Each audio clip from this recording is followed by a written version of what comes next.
Welcome to the only daily podcast focusing on compliance news of the day. Each morning, start your day with a cup of coffee and Tom Fox, the voice of compliance, to hear about 4 of the top compliance, corruption, or leadership stories you will need to start your day. The Daily Compliance News is a production of the Compliance Podcast Network. First, a word from this month's sponsor, Ethico. If you're a compliance officer, middle managers are crucial in getting your programs from you to your frontline employees. But how do we activate those managers and get them on our side? Ethico's new Middle Manager Toolkit equips you with the skills needed to empower your managers, to promote a culture where ethical behavior thrives and employees feel empowered to speak up.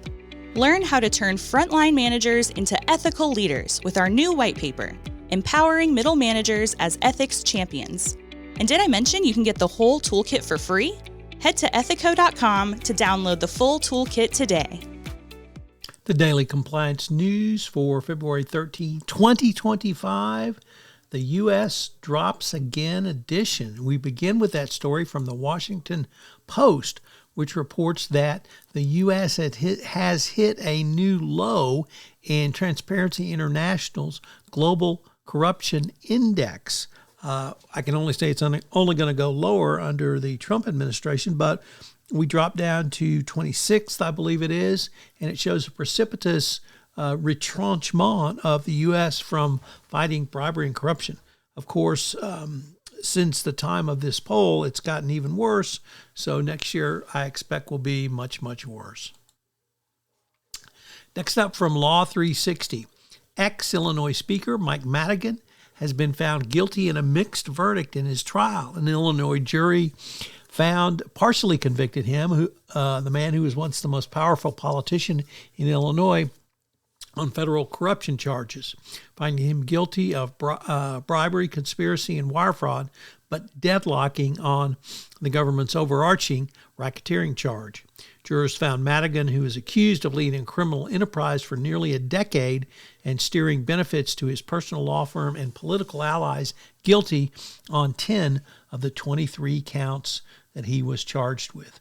But other charges resulted either in a not guilty verdict or a mistrial. So a mixed verdict, but at least some guilty for Mike Madigan. Next up, Trump's DOJ pick to head antitrust says that, we don't have the resources to take on big tech. Well, think about that for a minute. The purported head, of course, what Trump has done and will do is eviscerate the DOJ, then claim they don't have the resources. It's a brilliant strategy. We can't take them on because we don't have the resources. Of course, we all fired all of the prosecutors or sent them all over to do immigration cases. So I would say that there's going to be a drop in anti-competitive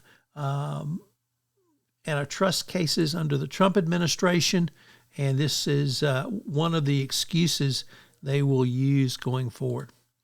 And in probably a surprise to no one, Elon Musk has called on the House of Representatives to impeach multiple judges who have blocked his government cost-cutting crusade.